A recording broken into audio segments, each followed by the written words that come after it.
Well, I'm here for the festival of winter holiday celebration interviews at the Offline House, joined by Santa Scarra. This alone is a Scarra picture, I think. You're right. This I'm in a very festive mood today. Yeah, I can tell. Happy holidays. Is this not how you normally look walking around the Offline House? Well, I think this is how people like to imagine me. Oh, okay. So I like to live out to their fantasies sometimes. Okay, nice. Well, I'm happy you're fulfilling people's fantasies here. Before we get into all the offline stuff, just because people will expect at least some League of Legends talk in this video. Oh, that's too bad. Yeah. I'm really bad at League. You're So okay. Well, what do you think of the? I don't think you've talked too much about what you thought of the offseason yet, right? And all the new teams coming in. Oh, I think everyone keeps asking me, where's our greatest league talk show? And me and Mark are just like, we're not super enthused about doing anything till the start of the new year. So we haven't really put some out. I think the offseason is just really strange because there's a lot of rosters which like I'm personally invested in, but can't tell how they'll do. You know, everyone's pegging TSM and TL as the forerunners. And to be fair, like I think that them C9 and will be the forerunners, right? With potentially COG dark horsing the top four, but it's like it's always going to be the case. Like I feel like the legacy teams have a lot of like staying power. And then it's the new teams that have to construct new rosters to be able to challenge those teams. And more than likely, there's what, 4 new teams? Probably like more than half will fail. So I would say 3 would fail, 1's going to succeed. I don't know which one's going to be the success. Failure looks like not making top 5, I or would say not top 5, not playoffs would be pretty bad. okay. Well, That means that maybe not top 4. I think because there's a realistic chance 2 of them make playoffs. Yeah. But for the difference between like top 6 and a top 4 team is pretty vast. Like I expect Clutch Gaming to make playoffs, you know, and maybe a couple other ones, but I'm not sure. Yeah. Are you excited by all this stuff? Does it get you hyped for next year? I've been particularly excited for next year. I think for me, I'm not the person who gets excited by announcements anymore. Like I'm just unless the announcement's like really big. Like for instance, like I was like somewhat of like a Soul Calibur fan, so I saw the announcement. I was like, oh my god, a new Soul Calibur come out, fantastic. But for the most part, I'm so. Your life is so exciting that these announcements are nothing for you. No, I realized that like I lived in the world of EG when they were the top esports org, and they had the announcement to the announcement of the announcement of the thing, and like I kind of got burned throughout the years about just being hyped for announcements and being maybe let down or just like it not panning out well. So for me, up in the build up, it naturally builds itself up to like the week prior before the event starts. So I think right now I'm actually not too excited about LCS. Ask me again a week before, I'm gonna be like, hell yeah, dude, can't wait for our first games. I mean, there's so many exciting players and so many exciting rosters. That's what gets me excited, right? Is like I feel like normally there are those 5 teams you care about and then the other 5 you don't really care about. I feel like all the teams are going to try hard, not just on the Rift, but also as organizations, and so it's going to be really exciting. Well, I heard this interesting theory that this is the first year this is the year that all the new orgs are going to be trying their hardest because this is their best time to pick up fans. And it is. So for them, like they have to win and have to be successful either on the PR, like media standpoint or on a winning standpoint. And winning is, to be fair, like it's easier to make content off a winning team. And so everyone's trying to build the best roster, which is probably why the salary expectations for this offseason went from like, okay, we can expect like a 40% increase to like, okay, we're going 100% and beyond kind of stuff. What's growing faster, crypto or player salaries in the LCS? Oh God, like it's like the funny thing is like half the players in the LCS are into crypto. Probably about a clean 20% of the players are into crypto. It's weird. I talked to them, and it's like it's not like they're peddling me like wares. They're just being like, are you into Litecoin? I'm like, no, man. Ethereum? No, I'm good. So you're not into crypto. I did want to dabble a little bit, but I mean, I would never invest more than like probably a couple thousand. So, speaking of crazy, questionable investments, you are running OfflineTV here, right? Nice segue. Nice. Oh, good transition. As a fellow interviewer, when you did that hit, I was like, whoa, oh shit, this guy's serious. Yeah, that's the craft that I've honed over 6 years. So you've started this whole thing. How did this come about as an idea, and sort of what is it now versus what the initial idea was? I think the initial idea was the way Chris tells this story, my manager is so depressing. He's like, okay, so Scarra just wanted to live with people because he had no friends, and I'm just like, okay, let's not go there. It's like partially true, but in like a really weird way. Okay, so before we get into this, let's start with the idea that I was kind of figuring out my living situation. So I had stopped CLG and coaching them, and I went to live in Victorville with a team because I was just like, I need to live with somewhere. And some guy on an amateur team invited me out to Victorville, and I'm just like, sure, why not? By the way, I hate that place. I would not go back. So I went from Victorville back to Culver City, got my own 1-bedroom apartment, and for the entire period of a full year, I just grinded out streaming, and 2 people stepped in my apartment in 360 days. And so like, and I've done that in the past. Like I think grinding to become a professional player in college, I like lone wolf the entire thing. Where like I very rarely talk to people, and I realized that like generally my idea about human beings is that they're social creatures, and while you can do the lone wolf thing, I prefer being in company to do a lot of things. Pokey was saying that it's easy to kind of get depressed as a streamer if you're like living on your own and just doing nothing but playing the game and kind of in that little world. For me, not so much. Like I'm good at being able to do like the lone wolf thing. Like this isn't me tuning my horn. Like I've done it I've done it for like 3 years. I probably out of the last 10. I can like live by myself, fully functional, but it's not as fulfilling. That's the thing. For me, I'm just like, well, I either can have like my days be like on average like a 6, or I can live with some people and maybe have like a little bit of downswing, but the average days are like a 7.5. And I'm just like, why would I not go for the other option? What does the other option entail? Maybe I need more money. So I did this really crazy endeavor where I live with Frag and Una, and I ended up like practically like kind of sponsoring them to live with me.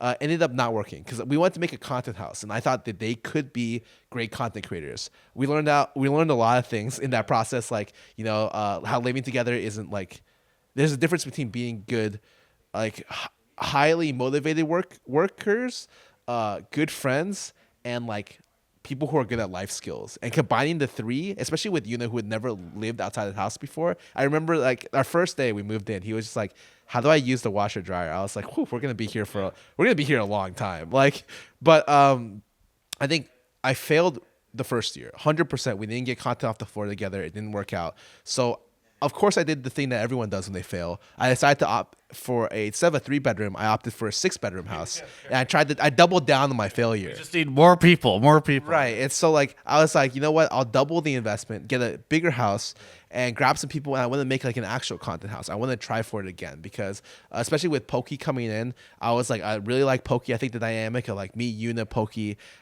is really good. And then like, plus a couple people, who knows? I think we can kill it. And so I thought that like my base idea was good, my execution was poor. Cool. We get a new house. It's going not great. First couple months, we're still finding our groove. Our editor that we imagined would also direct for us didn't have directing power, and we had miscalculated how hard it was to direct as well. And so we had a lot of changes in that. We brought in Fed, a new person. I amped up production to also bring in Mark and Josh. And so like we kind of took a couple months to get into the swing of things. And after we did, I think coming into the end of the year, when we first started, I was like, look, I'd like 100,000 subs by the end of the year. And like I was happy with that, regardless of our viewer, like the average views per content. I think right now our channel is super successful, actually really funny. Ricegum, really big vlogger, actually had a vlog out recently, and if you still frame his vlog on his YouTube channel subscriptions, we are subscribed. Oh, really? He subscribed to us. I'm just like, yes. We got him. We like snagged the big fish, the whale. I like that you noticed this, by the way. No, I didn't. Someone capped it and sent me the screenshot. And I'm just like, oh shit. I don't watch this guy, but so you're not subbed to his channel, but he's subbed to you. That's all the power in the world. Yeah, dude. I control it. Yeah. The power is in my hand, which thank God, because I realize why people don't do stuff like this, and it's just like a huge money sink. Like I joke with my manager all the time, Chris. And I'm just like, so Chris, how much am I spending this month? He's like, oh, don't worry about it. Or like they'll go out to buy stuff and they'll come back and be like, thanks, Scarra. And I'm like, what? That was on the production budget. I'm the production budget. Yeah. And so I essentially burn money in like an investments type of way. But I think that that's fine. Like the way that I see investment is like when you make money, and I'm very fortunate in my position right now to have made like a decent amount of money. The number one thing you want to do is invest back into yourself. That's usually across all shapes and sizes, or like all like people, the best thing to do. And then you invest in like, your interests, hobbies, and then investments, all that kind of stuff. So I just see Offline TV as an investment back into what I do. And obviously I'm very knowledgeable about its ability to succeed and fail. And I very much believe that Offline TV is something that no one else can do in the scene, because no one else has either the connections, the ability to start it, the money, the funds to start it randomly, and no one else would do what we did. I came in at a good time, and I had to fail for over a year to learn how to do it. And so I'm uniquely positioned. That's the best way to phrase it. I'm uniquely positioned to do what I do, and I don't think it can be copied easily. And so I think that I have an award-winning formula here. I just have to figure out how to... What awards have you won? More than my competitive career. Because when you say it's an award-winning formula, what awards has the formula won? Well, hypothetical awards, Award. If You can't just throw that out there. I'm the best streaming house started from a League of Legends player with the name that begins with a letter S. Okay. Yes, and there's an award for that. You're saying I can make the award. Okay. Like, to be honest, like, what's a postcard, with the little writing on it. Yes. Okay. That's the award. Okay. Well, congratulations on the award. I didn't know you'd won that. That's very exciting. So yeah, I mean, because a lot of people will look at this is bad news for me, because I have 100,000 subs on my YouTube channel, and I'm like, maybe I'll start to make money one of these days. You have 200,000 subs on your YouTube channel, not so much on the money. Yeah. So I looked at our projected income, and so this is with the idea that we were starting a Patreon, which, by the way, ended up being like a lot of work for us to develop. So I think we shelved the idea for now. But with the idea that we were gonna do Patreon and that it would increase, Chris, which, by the way, my manager, also an accountant. So he does all my numbers. He mapped out a spreadsheet out our entire future yearly income, and in September of next year we could potentially break even, assuming we get Patreon donations, merch, and sponsorships. And so now that Patreon's out of the picture, I hope to break even by December of next year. Very good. Well, so for me, I'm looking at about 2020, 2021. Also, my video producer takes like 80% of everything that I make. So we both know that's not true. Like, I've seen the video producers you just get them off the street. You're like, oh, you can work the camera. Yeah. That's cool. Can you hold stuff? Yeah. That's sick. Well, I've been telling him to cut his hair for a long time, so he does kind of look like he came in off the street. It's a struggle. Yeah, I don't know. I just I get desperate sometimes. It's just need somebody to hit the record button. Yeah, as soon as all your co-hosts get sniped from you by other companies, you're just like, gotta go back to the square one, and you just start with the hobo again. Yeah, exactly. I think Riot is going to try and poach him soon. Everybody's trying to poach Riot.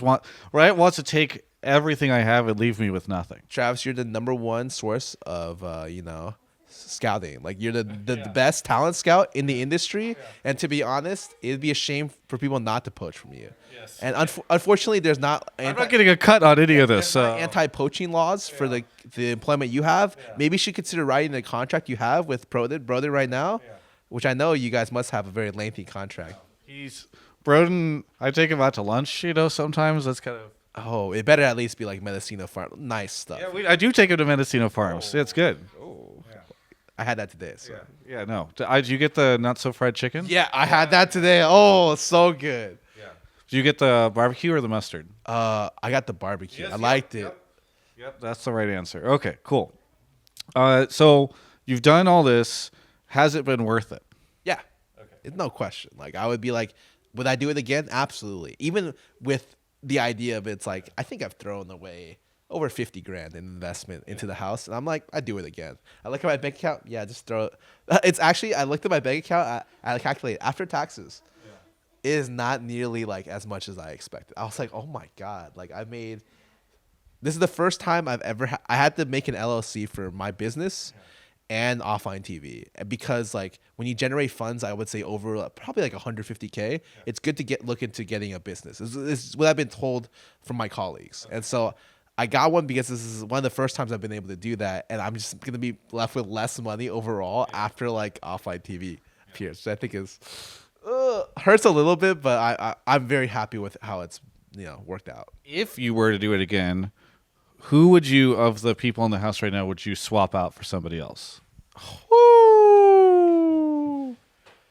Well, I would swap out none of the two people who ran quickly over. I think Fed and Lily are both nearly irreplaceable, and Chris, I guess, also came over really quickly.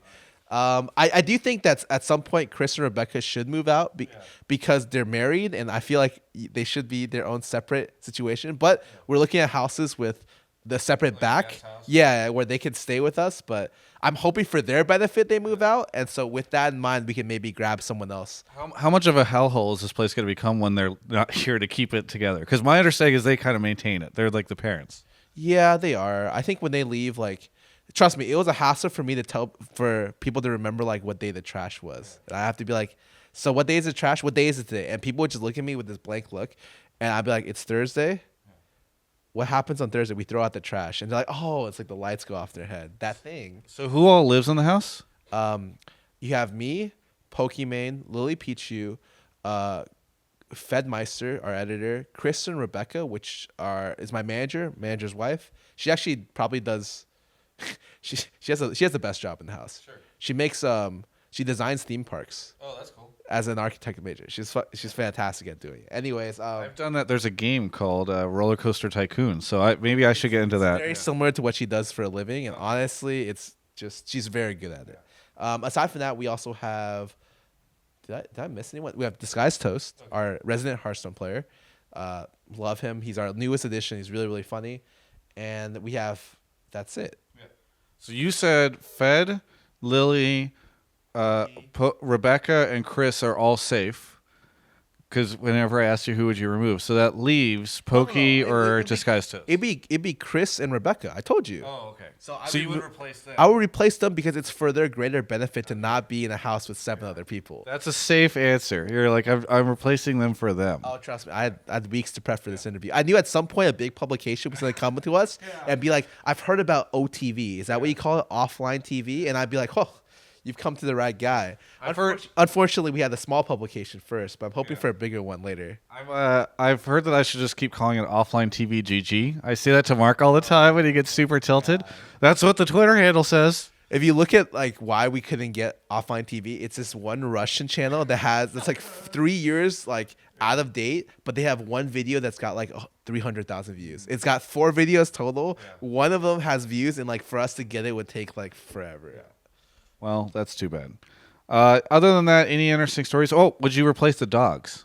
Yes. Okay. Well, for me, I'm probably the least pet person in the house, so I don't like animals because like I want to say like I want to deal with my own life, and then after I deal with my own life, I want like an animal to be there to like comfort me when I want it. Because I'm very selfish like that, and so like for me. I like Maggie because Maggie as a dog is Chris and Rebecca's dog. Yeah. Very, very quiet, never barks. Super, super nice dog.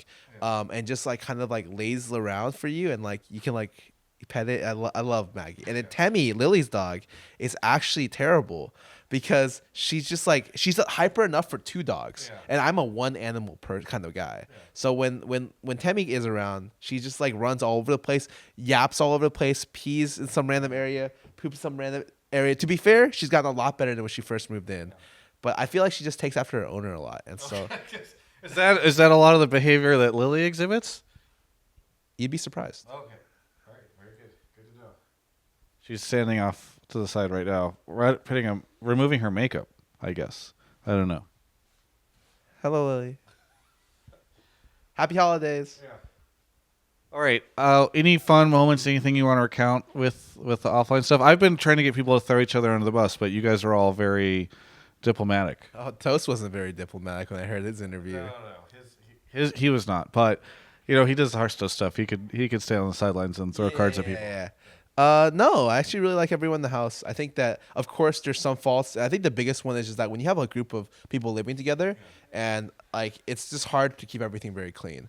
And that's something that like I accounted for when moving in with people. And some people had very high optimistic ideas, but I've lived in gaming houses before and I knew what I was getting into. And so like obviously on that front, I'm hoping over time it gets better, which it can only happen over time. I guess you condition people to be like a little bit different.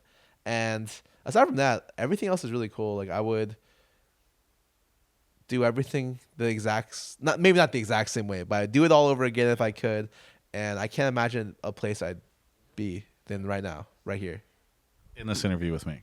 I was kind of meaning the house with like the other people, but I guess since you're in the house and we're doing this interview and you are my first publication, then sure, with you as well. Yeah, you can send this. You can thank you. You can send this around to sponsors. You can say, look, we've been covered in notable stuff like Travis Gafford esports content. Yeah, and when I do, they'll shut the door on me. They're like, "Oh wow, you got covered by him." Woo-hoo. Let's look at the other house, some CS:GO houses. Phase. Is there anything that you want to say to the fans? Usually it's very. You usually have something more prepared for this question, but right now I just feel very like it's the end of the year. I just like to spread the holiday cheer. I'm wearing this. All I could say is like, happy holidays. Hope you guys spend some time with your family. Hope you guys get great gifts. And I hope you guys enjoy everything I've been putting out this year. I think that every single year has been kind of a learning experience for me. And I think I'm at the point where hopefully I'm at the cusp of doing something amazing, especially with this house. And I guess time will tell. See me next year where hopefully this channel blows up and I can then brag to Travis that I have 10 times the subscribers by the end of next year. Well, you said this channel. Hopefully this channel blows up. Right. And they're watching it on my channel right now. So you're hoping that my channel blows up. All right. You know what? Since it's Christmas, I hope your channel blows up and I hope our channel blows up more than yours. Thank you. That's good. That's worth it. Yeah, that's fine. We'll all blow up. You could sub on my channel right now, and that'll help with it. Yeah, thank you so much. Looking forward to more Smash or Pass. Always excited to find out who you're gonna smash, Scarra. You want me to be honest? And that kind of content for me is probably the one where I'm just like, you know what, I could do without this. But I know Fed and Mark are just like, it's good to put it out there, and I like doing the streamers try stuff because I love that shit. Yeah. So more Smash or Pass with Scarra, and hopefully more mariachi bands. I think that was pretty good. I enjoyed that video. Someone gave me a mariachi ugly Christmas sweater and it plays the mariachi sound.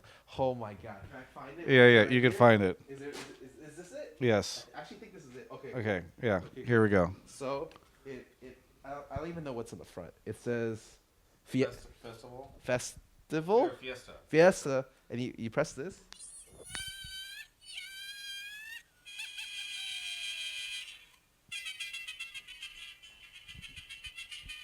Happy holidays, guys.